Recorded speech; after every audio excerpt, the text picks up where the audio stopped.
Our first panel today is going to be on addressing housing insecurity and affordability. I'll be moderating. I have an amazing panel. I recruited them. Yes. And all their bios are online. So we're not going to do the bio thing. I'm really just going to give the one-sentence introduction as each one of them speaks here. I carefully coordinated pictures so you could, match a face to a name and figure out who everybody is. I'm going to start. We're just missing Robin. That is so funny. Yes, Robin's right here. We got your spot. There we go. Yeah, we got you.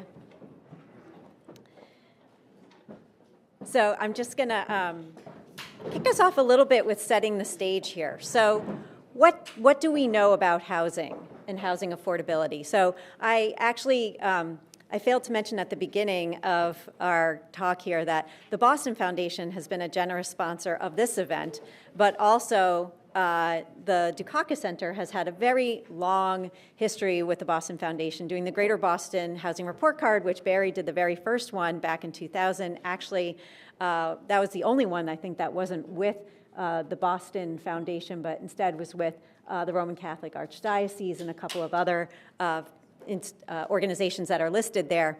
And, this housing has been a long time policy issue for Kitty Dukakis. And reading her book, I came across this really interesting anecdote where, there's an article that was written about a campaign event that kind of suggested she had just sort of like waltzed into this housing organization. She said, "I did not go waltzing into a shelter for the first time during my husband's campaign.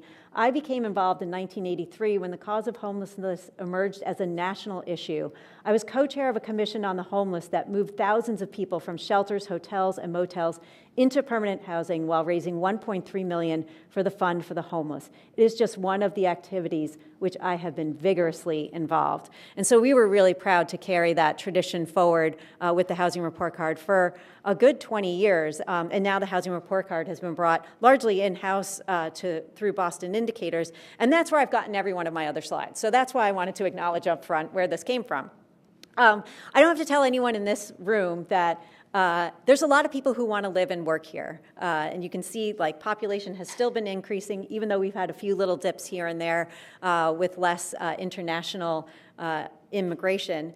But we really don't build enough to keep up with demand. So we have these peaks and valleys here. But as you can see, in terms of the number of housing units that have been permitted by year in Massachusetts, we're at an all-time historic low. And we had a little bit of a jump up after the pandemic, but permitting has fallen since then. And this is despite our best efforts to increase production post-COVID, right? So you see, we did have an uptick in terms of housing completions at the end of COVID, but we haven't really been permitting very much. And you can see the sharp decline in the permitting rate from even 2001 to 2025. That's a 44% drop right now, right? And housing's all about the pipeline, right? We don't build things like that, right? So if you're not permitting, you're not building. And it's going to take a really long time to get there because the permitting process is incredibly long. Some places have done better than others, and this is something I work with the Massachusetts Housing Partnership very closely, and one of the things that they have highlighted over time is it's not Boston, everybody. Boston produces a lot of affordable housing. It's everything around Boston. Not everything, because there are a lot of communities that are producing affordable housing, but it's not evenly distributed is the point of that. And basic economics, like I tell my students, if you can't explain it with supply and demand, there's something wrong. We can explain this with supply and demand. When supply is below demand for a very long time, we see prices increasing dramatically, and not just house prices, right, but it also trickles into the rental market as well, to the point where Boston is in the top 5 in terms of house prices. And look at this, 36 greater Boston municipalities have a median single-family home price above $1 million. We all knew Wellesley was above $1 million in terms of median home price, but not 36 greater Boston communities. And although rents are going up everywhere across the country, Boston is still in the top 5 for rents. And we kind of swap here and there between New York, Boston, San Francisco, but we're consistently up there. And the thing is, you might say to yourself, yeah, but people make higher incomes here, so it's okay if the rent is too damn high. It's not okay that the rent is too damn high because the incomes don't keep up with where the rents are. And so we have nearly half of all households are cost burdened, either cost burdened or severely cost burdened, and obviously the impacts are bigger for Black and brown households, which leaves more people who are turning to shelters or without any housing. So back full circle, right, to the issue that Kitty raised way back when, worrying about where will people live. We are a right to shelter state, so we do put a lot of people in shelters, but that is not where ideally we would like them to be. So now you know, right, what the facts are, and the question is, what can we do to address housing insecurity and affordability in Greater Boston and the Commonwealth? And for that, I'm going to turn it over to Patrice Williams, who is Assistant Professor of Participatory Action Research and a Provost Impact Fellow here at Northeastern University, and her policy partner, Robin Gibson, who is an emerging scholar from the Healthy Neighborhoods Study.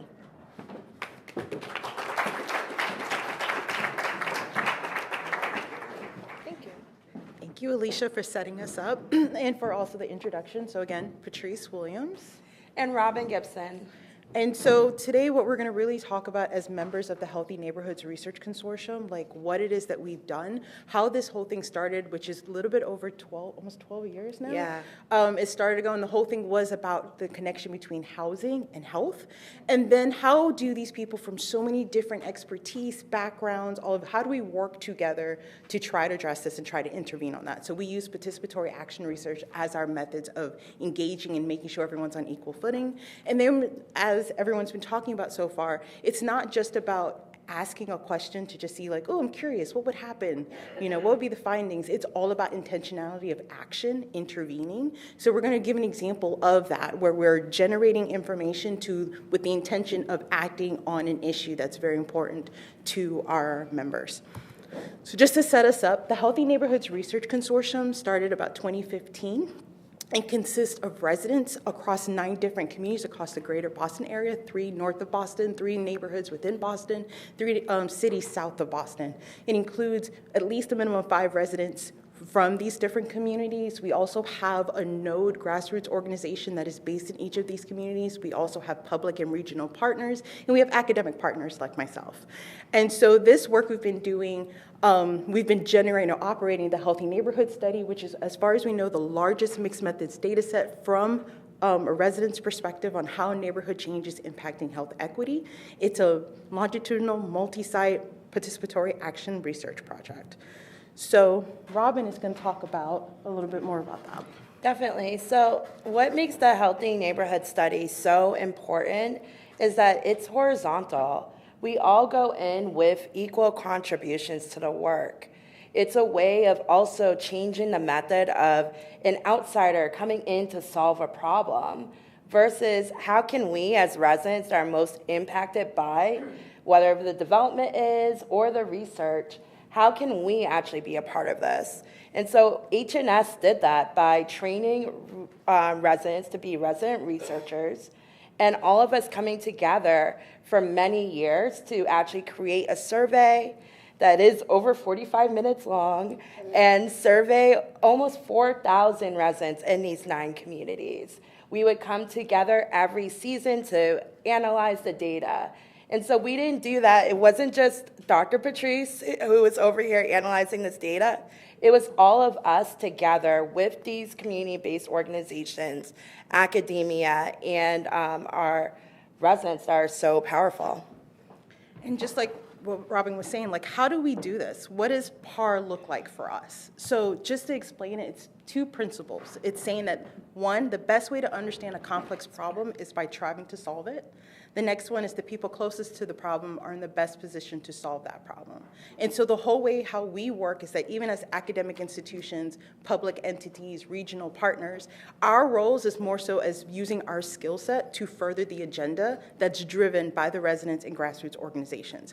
Their experiences is being centered. What it is that's important to them, what are the research questions, what are the actions? The whole questions we're asking is intentional with what's the action and how can we continue to learn to get closer to actually solving that problem together.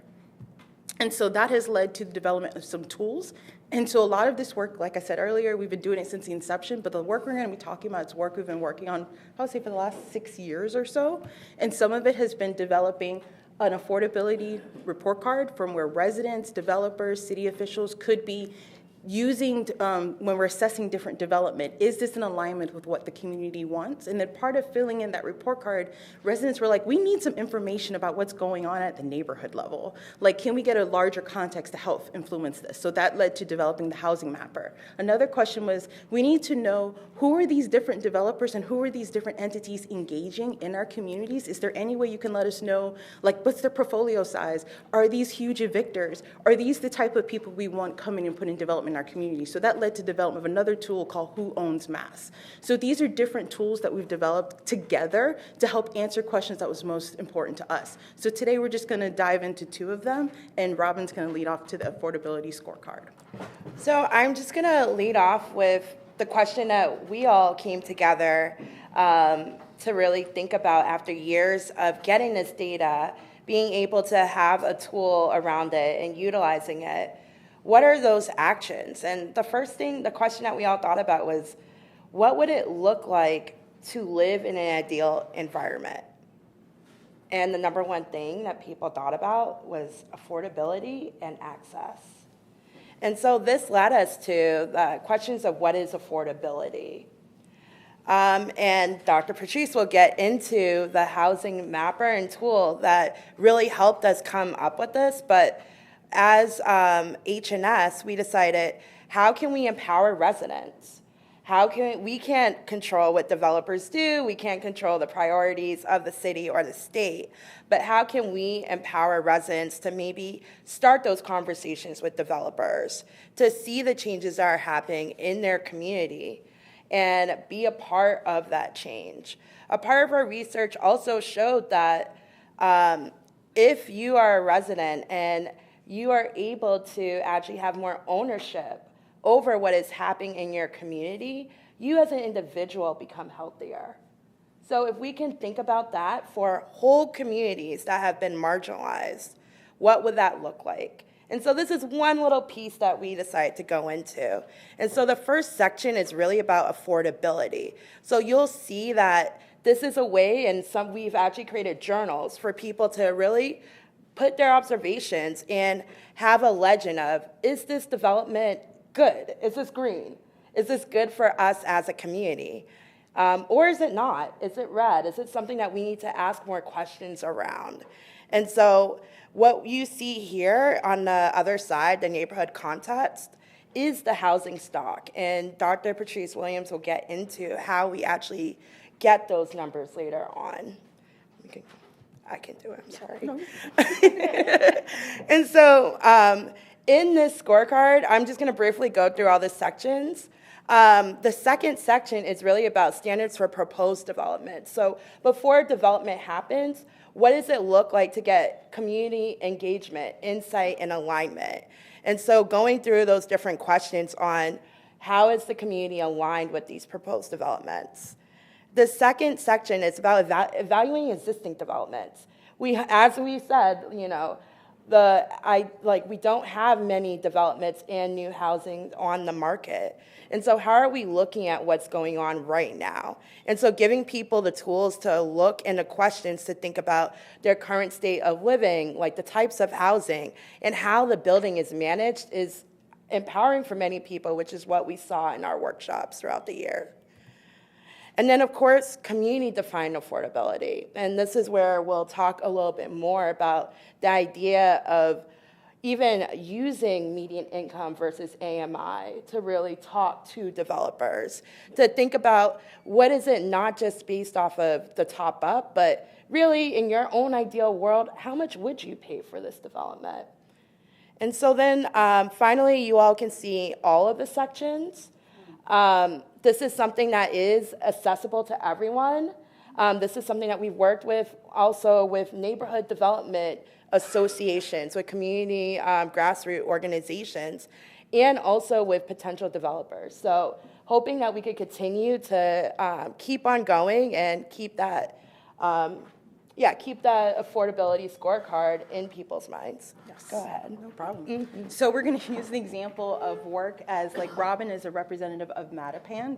She was the site coordinator for that section. So we gave an example of like one of the developments that was being proposed. And this is an example of the website, but if you go to hns.mit.edu, you can see all of our data tools. They're all there and they're easily accessible. But for this particular project at the time, we didn't know what they were proposing for a one bedroom. We're looking at what was the percent of affordable units that they were proposing, and then taking that information, trying to start understanding, okay, is this something that's going to be ideal for our community or not? If we use the area median income, that is what it was in 2019 to 2023, versus when we look at the actual neighborhood where this development's going to be, that is the actual median income of the people who live in those neighborhoods, which is a very stark Mismatch. difference. In how much it is. And then we're looking at change over time, like the part of the question was like, does this landlord have a history of evictions? Well, we created a tool to help answer that question, like Who Owns Mass tool, where you can look up and understand the different portfolios of you can look it up by address and also the name of the developer or landlord. And then we're also looking at how the housing stock has changed over time. So just to help give this in reality, I'm going to show a quick video of how this website works. So this is the website. You type in a census tract or why is this not working? Oh, right there. Uh-oh. Let's see. Alicia? I think you said it was I think you all can see while Dr. Patrice is getting that together how much of a mismatch that actually is, and why is this information and data the one that is being used, especially in our communities, to create developments that may not reflect what is actually there. Thank you. So we type in that census tract of where that development is being proposed. This is on the mapper. It would zoom in and show you, okay, where that census tract is in comparison to the rest of the neighborhood. Gives you a little bit of a breakdown of the information. But then when we go to neighborhood characteristics for that specific neighborhood, you can look at how the area median income has changed over time. You can look at what's the median household income for those different specific neighborhoods, what's the median rent, and then if we use the federal definition for what's affordable, what would be considered affordable rent, which is no more than 30% of their income. And then how does that compare when we look at it across the city of Boston or whichever city we're looking at? And then how has, for homeowners specifically, how has the change in real estate taxes affect over time? So if it's going down, does that mean this is an area where a lot of speculative development may be coming in and something to be considering? So this is just to give an example of literally residents told us what were the different things they would like to see, how they would like it to be viewable, and then we developed this tool alongside throughout the entire process. So this just gives an idea of how you can use PAR in creating more empowerment around housing and housing affordability. Thank you. Thank you.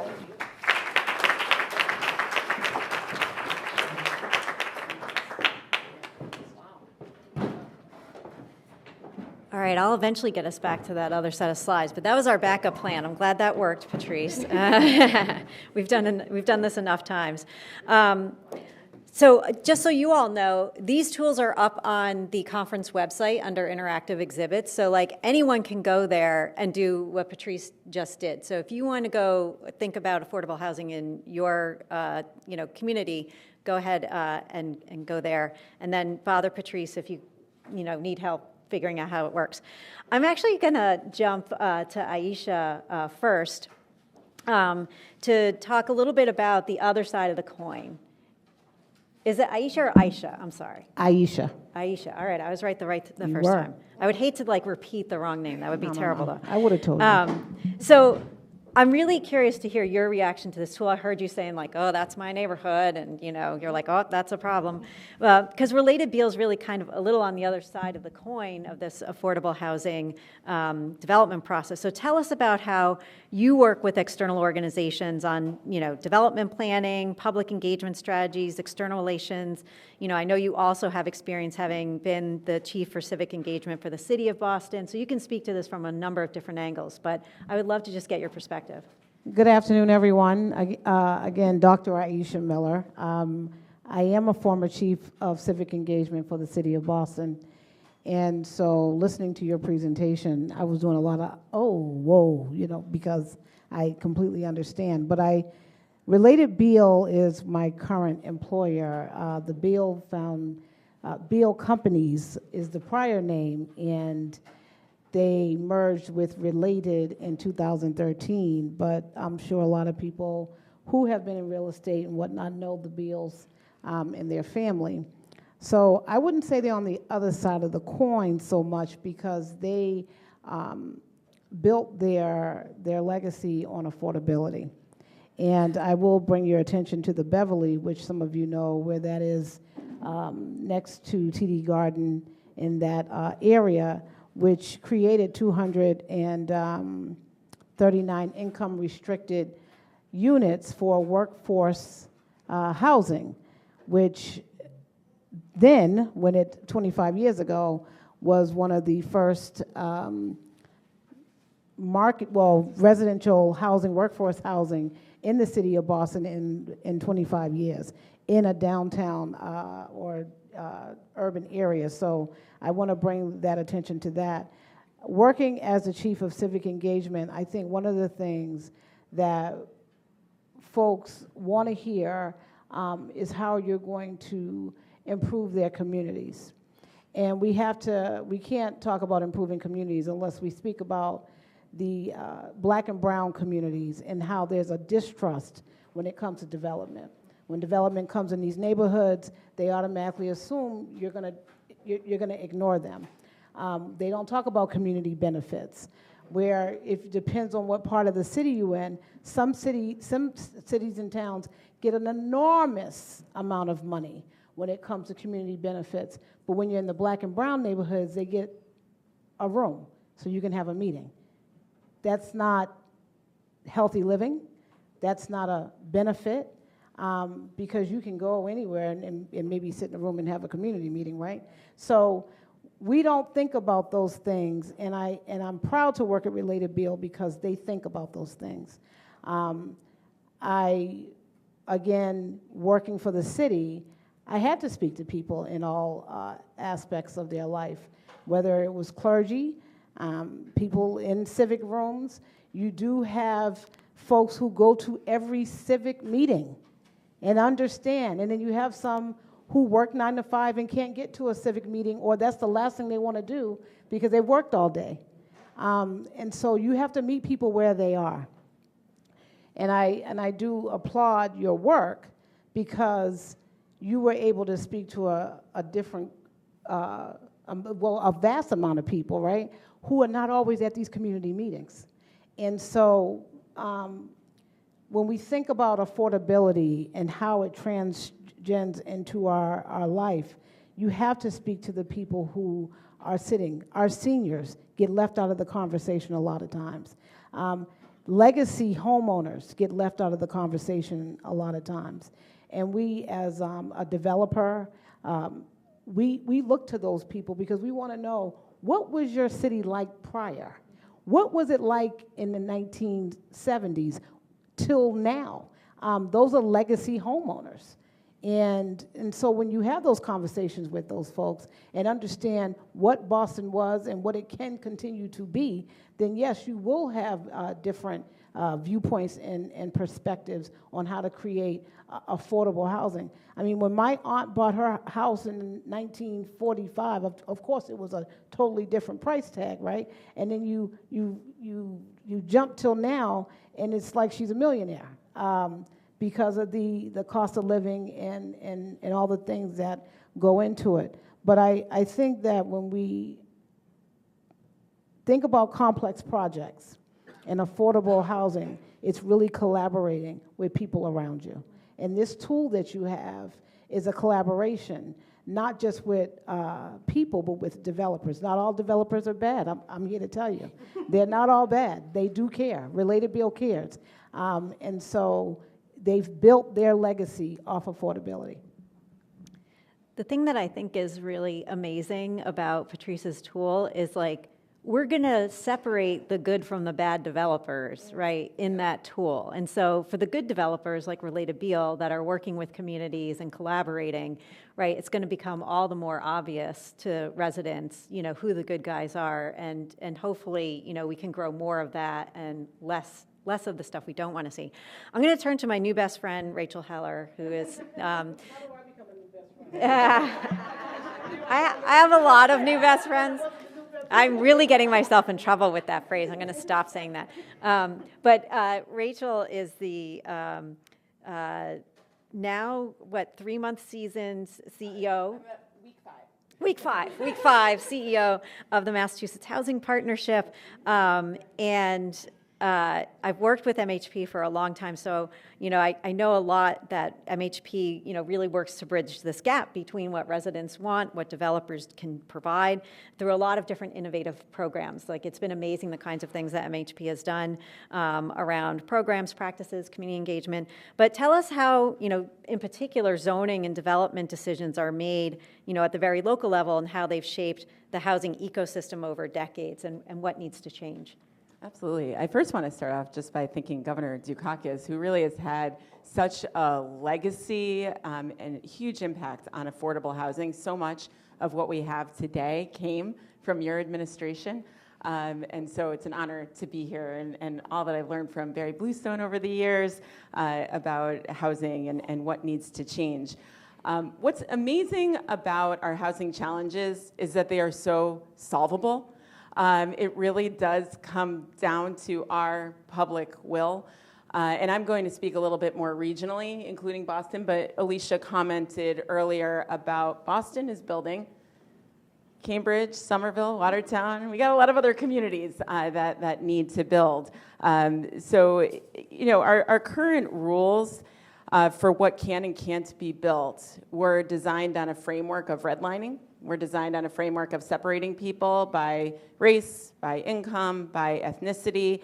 And so without undoing that framework, everything we're building on top of that is reinforcing how our communities were shaped. So Massachusetts decides zoning, or these rules for development, in a really fragmented way. The state gives communities the ability to set the rules. So the results are that we have 351 different ways of creating housing. That means 351 different processes. We've got different forms of government, got different rules around permitting, what can be built, what can't be built, and that translates into who can live in a place and who cannot. We have the smallest zoning jurisdictions in the country. That means we make these rules at the smallest possible level. Other states often do it regionally, or have a lot more decision-making that may happen at the state level.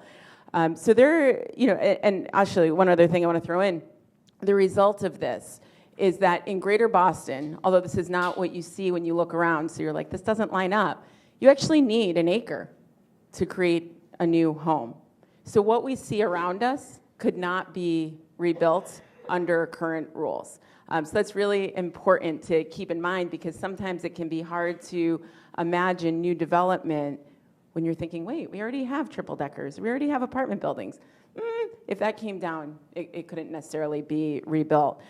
So there have been waves of development over time in Massachusetts, and there was a great downzoning. I'll refer to a report that Amy Dane did, Exclusionary by Design, where communities put in really restrictive policies in the late 1960s, early 1970s. This is also the time where Chapter 40B came into play. So this was the state, the legislature, requiring every community to have 10% of its housing be affordable. And if it's not, then a developer has the ability to appeal to the state to get it built. Had we not had that policy, there's about 70,000 homes that wouldn't be here today. This is the main way that multifamily housing is created outside of our major cities in the state. And so it's really important to understand how much power is at the local level, right? So 40B kicks in if communities haven't actually done the planning, haven't actually allowed for apartment buildings or for different types of housing. And there's some really good research that was done by Catherine Einstein at Boston University, and she wrote a book, Neighborhood Defenders. And what she did is really remarkable because it shows that while local processes play a large role in why we don't have the housing that we need, it also shows how local processes can, how it empowers us to actually get that housing built. So her research documents land use decisions throughout Eastern Massachusetts. Who shows up and who's not part of that process, kind of like you were commenting on.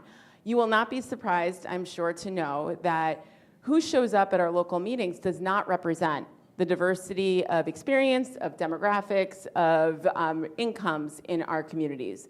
So who's at our local processes are typically more white, more male, wealthier homeowners who don't want to see their communities change, who don't necessarily want to see it look different than what it looked like when they bought.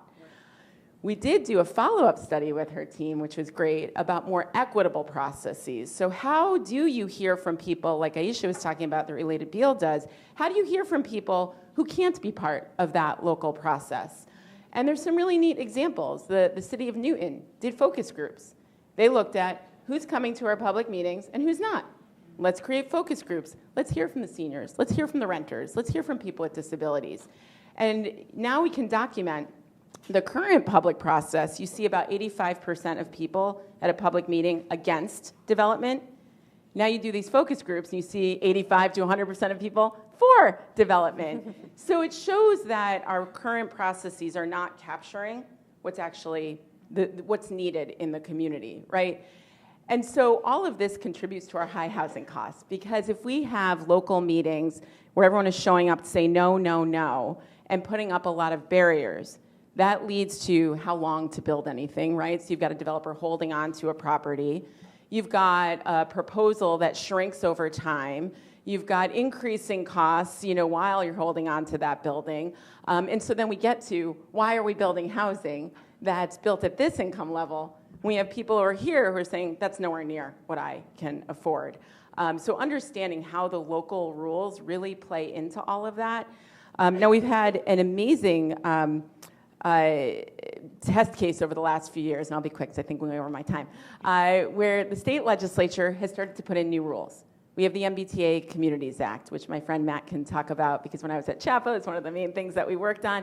That requires 177 communities that are served by the MBTA to put in zoning that allows for apartment buildings, allows for triple deckers, allows for more density. Well, that required a local decision-making process still. So while all of this was going on, you have a state mandate, and then all of these people were starting to turn up in their communities, and the narrative began to change. The result is that we now have 166 communities, I think, as of earlier last week, that now, what was that? 167, that now have zoning in place to allow for multifamily housing. We have over 8,000 homes that are currently in the pipeline. And we're hearing from developers now that they're looking in communities they never considered before because it simply wasn't possible. You can't build what's not allowed. Then you followed up with the accessory dwelling units, where the legislature went another step further, led by Governor Healy. And now the state is saying, we're allowing these small homes by right. So now we're not requiring communities to put policies into place. We know this is needed and we're going to do it. So that has over 1,000 new homes in the pipeline. So these all make a difference, but it's really the combination of state policy with local efforts. We really all need to be the people who are saying yes in our communities, because the people who are saying no are very persistent and very present in the process. And we can make such an impact by showing up and saying what's actually needed. I mean, your research is amazing. To actually know, for a developer, I think, to know beforehand what a community wants, it's helpful. Okay, now how do we make that happen? Instead of it being, okay, we know you don't want anything, and we've got to build something, so how do we get there, right? So I will stop for now and just pass it on to Matt. I could listen to you all day long, but maybe not everybody. But and I have to say, Matt is now my new best friend. But all of you in this room are my new best friends, but only if you go to Slido and put a question up there, or be thinking about a question if you're sitting here in the room, because I'm going to ask Matt one last question, then I'm going to turn it over to you, and I really hope there's not like crickets, right? Do not disappoint me. I'm watching the Slido. There's one anonymous person who was like, how awesome, congratulations. Thank you for that. I love that comment on the Slido, but questions would be welcome. Or if you're just like, please don't make me use an app. I just want to ask a question. We will run around and give you a microphone. Okay, but turning to Matt. Matt is the Director of State and Federal Advocacy at CHAPA. And, you know, we just heard a lot about the affordability issue in terms of how we can measure it, how we can track it, how communities and the private sector are approaching development together, what we wish we could be doing differently. I know, you know, for me, one of the shocking things was even the housing choice bill that went through, right, where we changed in town meeting. It's not a supermajority you need now. It's just a simple majority to pass affordable housing. We saw cities and towns run right back. I think it was Lynn. Lynn was like the first one who ran right back and passed something like that had been shot down just like weeks before. Right? So, but my question for you, Matt, is what are policymakers and practitioners doing in this moment to address housing affordability? And how long is it going to take for these policies and programs to actually move the needle? I mean, it feels like a slow drip. I mean, so what should we be expecting here? To take the second question first, the answer is not soon enough. The slides that we saw earlier really articulate the extent of the challenge, and that's the bad news. And because housing you don't flip a switch and suddenly have 222,000 new homes across Massachusetts. It doesn't work that way. It's a long process to get there. So the good news in it is that the extent of the challenge has become so great that it has focused the mind of policymakers in a way that I don't think we've seen in a long, long time. When I talk to a legislator and they tell me the top 3 issues that they hear from their constituents are housing, housing, and housing, that makes them focus on this issue. They are protecting housing. They're putting an emphasis on housing programs in a way that I don't know that we've seen in a long time. I think a lot of folks in this room are aware of the impact of some federal cuts on health care in Massachusetts that came about because of the Budget Reconciliation Act that was passed last summer. I went into this current budget process very, very worried about what that was going to mean to housing, because that bill cut around $650 million in Medicaid reimbursements to the state that had to be made up somewhere. I was so relieved that the legislature protected housing and in fact grew housing programs, which are so important. So there's 2 tiers of work that's being done. There's the immediate work and there's the longer term work. On the immediate front, we are incredibly fortunate to live in a state with our own state rental assistance program, which is incredible. And as Rachel always points out, it's the model for the federal rental assistance programs. MRVP saw a significant increase in the budget, in the governor's budget, and an additional increase in the House budget. We're working hard next week to get more vouchers into the Senate budget as well, and we're going to fight really hard on that. The alternative housing voucher program for folks living with disabilities also is protected in this budget. So those are the immediate things that we can do. We provide those rental assistance because, as you said, the rent is too damn high, and we have to address that right now. Longer term, we have to build more homes. Rachel referred to the MBTA Communities Act. We have 167 out of 177 communities. I did the math. It's 94% of communities are compliant. There is still a very small minority of legislators who want to turn it back, who want to delay it, who want to weaken it in some sort of way. There's probably about 7 or 8 times now in various bills there have been amendments proposed that would do that to MBTA communities. Overwhelmingly every single time, and I'm knocking on a lot of wood, tell people I'm a Red Sox fan before '04, so I don't want to jinx anything, but it was filed in the Senate budget. The legislature turns those back because they know that MBTA communities is important. We have an unprecedented amount of investment in capital resources for affordable housing. The legislature passed that in '24, and the governor is appropriating those funds as well. We are seeing things like site plan review. Rachel referred to the 351 different processes across the state. We are seeing we will have a real chance in this session to get codification of site plan review. Every community has site plan review processes. They're all different. So to finally get it standardized, time limited, understood, that's going to help processes move forward. and buy right development so we can get buildings built a lot more quickly. And you don't have to go through that. Rachel talks about developers as a result of MBTA communities who are now saying, you mean I don't have to go through all these processes at the local level? No, it's buy right now in these areas. That's going to get things built a lot more quickly. So again, not soon enough, but we're moving in that right direction. And it's too bad it has taken this level of challenge to get to that point, but we are moving in the right direction. I'm trying to be optimistic. Excellent. Look at this. We have some takers here on the Slido. I am so excited. Y'all came through for me. Phew. I set this thing up like being very technologically challenged, so I'm like really excited. Everybody in the room should also still be thinking about questions because my friend Hitanchu in the back, he's going to raise his hand. He's going to run around with a microphone if you want. Okay, so I'm going to ask a Slido question, and then I'll go to you, Barry. That's okay. So the first question I got was, what has been the impact of the Trump administration and the current federal climate on affordable housing in Massachusetts? Anything cities or the state can do? I'm going to lob that at the entire panel, and y'all just somebody pick it up. It hasn't been good in a lot of ways. It's very challenging to have the level of uncertainty about what will happen. We went over the past year, particularly when it comes to supportive housing, of challenges through HUD as they're changing away from a housing first model and the impact that will have on individuals experiencing homelessness or who have experienced homelessness and the lack of ability to access affordable housing. We've had litigation as a result of that. We've been trying to engage to whatever degree we can, and the Trump administration has proposed policies that would have really negative impacts. We're fortunate that Congress has turned a lot of the worst of them back through the federal budget, and we hope that will continue. But it's been challenging, and I keep coming back to how thankful I am here in Massachusetts that we have protections in place that not every state has. We have fair housing protections in place.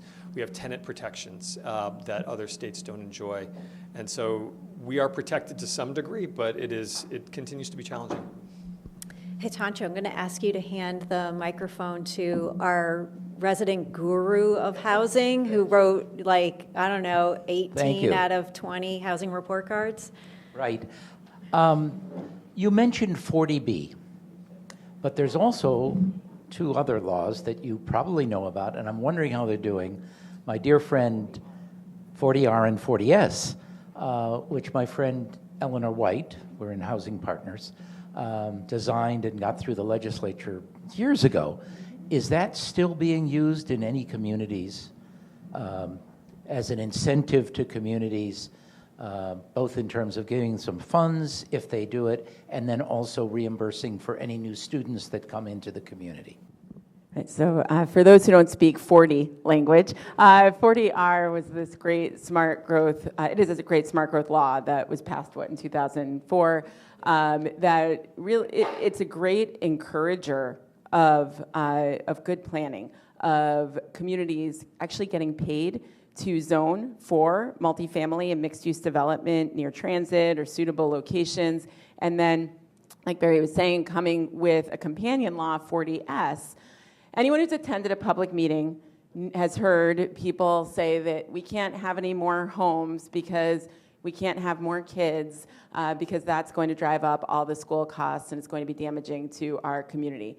I'm a little biased. I think kids are great and really good for our communities, but I'll put that aside for now. 40S, what that does is it reimburses communities if they actually see increased school costs resulting from the developments in a 40R district. So the good news is that a lot of communities, we've done, when I was at Chapel, we did reports on this. There are many communities who zoned 40R districts. It's about 18,000, probably more homes. A fraction of them built, though. So in the more, probably, I don't know what it is lately, but the last time we did a report, it was about 4,000 homes. But the good news is zoning is there. Some communities, like I believe it was it Reading or North Reading? I'm so sorry for my friends in that community. That would be Reading. That's where I live, Reading. Reading. They took a really thoughtful approach of starting one 40R district, seeing success, growing it, and growing it. So I think it is part of the mix. There have been efforts within the legislature to increase the amount of money so that really serves as an enticing way for communities to do this kind of zoning. Also, the state did allow 40R districts to count under MBTA communities. So some communities were thoughtful about, should we combine these and actually, and also get some help with some of the costs. So it's in the mix. It's a good one. Awesome. I have 2 more questions on Slido, and then I see Joan also has a hand up, and then I think we'll probably wrap this session. We did catch up a little bit, but I want to make sure we don't delay the next session too much. So one question I got was, if the ballot question to reduce the state income tax rate to 4% passes, how would that impact housing? Is there a quick answer to that? Does that have a direct impact? Sorry, we were having a sidebar. What was the question? If the ballot question to reduce the state income tax rate to 4% passes, how would that impact housing? Go, Matt. Significantly. It would, again, reduce the amount of revenue that the state has to spend on any number of things. And again, combining this with federal cuts, I talked about the Budget Reconciliation Act, $650 million this year, expecting over $1 billion next year when it's fully phased in, and then to cut another $1 billion out of the budget. That's not going to make things easier to invest in housing. So it would really, really strain all aspects of state spending, but including housing, which is a really important need. Awesome. I'm going to take this one Slido question, then I'm going to go to Joan at the end. So wherever Hitanchu is, oh, he's very close by anyway. Okay, this is a great question. What are the chunks of time that delay building housing, and what are the ways to reduce those blocks of time, and how do you balance building with sustainability? Yeah, my resident developer. Kind of didn't want to answer it. My developer best friend. I think sometimes the delay is sometimes the permitting process, and it really captivates a lot of things. Community sometimes can be a hard delay, but a lot of it is because if they don't know, then they can't really agree to certain things. And that's education and educating people on what's happening in their communities. So if you go to a community, and as I spoke earlier, if there's distrust, more specifically in the black and brown neighborhoods, if there's distrust, they see a developer coming in, it's going to be no for everything. And then they don't couple in the other facts that sometimes they're just going to build anyway. And then you really don't get a lot of what you think the neighborhood should have. So I think that education, and I love your tool, because it really brings people together to understand what is happening around them. Education is key. If community people are not educated about what is happening around them, about the laws, new laws, things that are coming through the pike, they will automatically believe there's a detriment to my community, and the answer is no. Anything else that delays housing? I don't know, Rachel, I saw you like making notes. Were you thinking of anything else? There we go. Okay. Every step of the process has potential for delays. There's a bunch of different factors that you need to create housing, right? You need zoning in place, or you can't build it. You can't build what's not allowed. You need financing, and so that's a whole process, right? And then there's the operating side, and do you have the revenue coming in that will support it? In that zoning process, I mean, that can be a very long process to get the kind of zoning in place that you need to actually foster the housing development. And then in the financing side, if you're pulling together multiple sources for affordable housing, how many it takes? I mean, it used to be 8, now it's like 15 sources to bring together.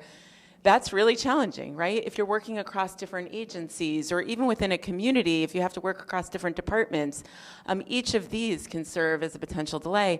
At the end of all of it, you could put it all together, and then there might be someone in the neighborhood who's an abutter who chooses to file a lawsuit, and so that may result in delays. So there's the negative side of like, gosh, this is really hard. The positive side is that creates a lot of opportunities for us to change systems to actually allow for development.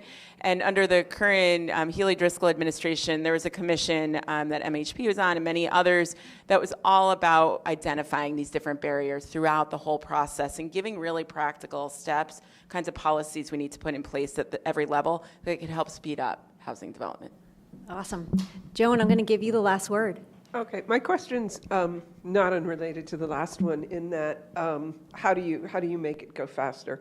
And it seems every time I pick something up, I'm reading about New Rochelle.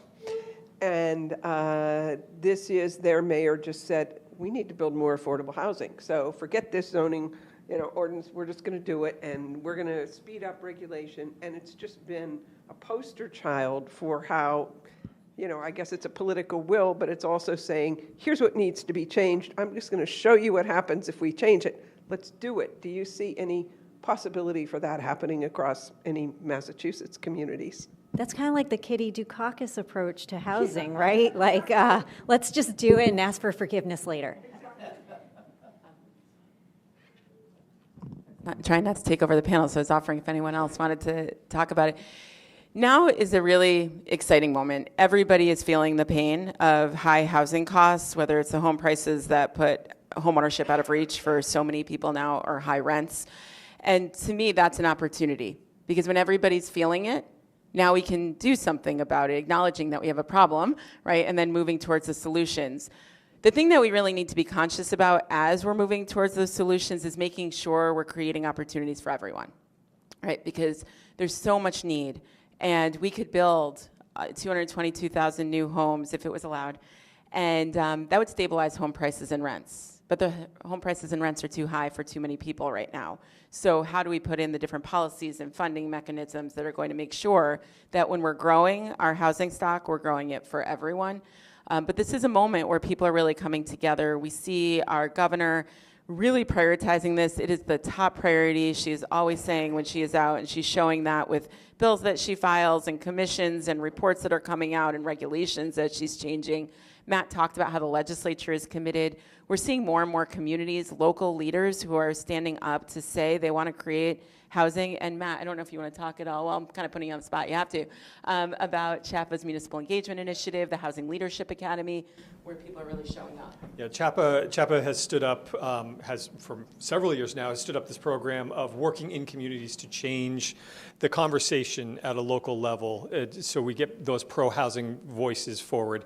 And this new initiative we have is the Housing Leadership Academy to get elected officials and policymakers at that local level educated around housing. And as Rachel was talking, I was thinking, to try to bring it back around about the conversation and what it means to give up some of that local control maybe, or to go around some of that local control in order to build housing faster. I live in Wakefield, and my community took us 2 times to come into compliance with MBTA communities. And I've told Rachel the story many times, but the first time we did it, it was on a Wednesday night in the spring and an evening town meeting. The Celtics were playing. I was annoyed that I had to be there instead. But there was a delay tactic that was happening during that town meeting. By the time we finally took the vote on the maps to come into compliance, it was 11:30 at night in the middle of the week. Boys and Girls Club were kind enough to have provided childcare earlier in the evening, but childcare ended at 9:30. My kids are young. There's no way I was going to have them out that late at night. And so my wife had to stay home and be with the kids. So there's 1 vote lost for housing. How many other votes were lost?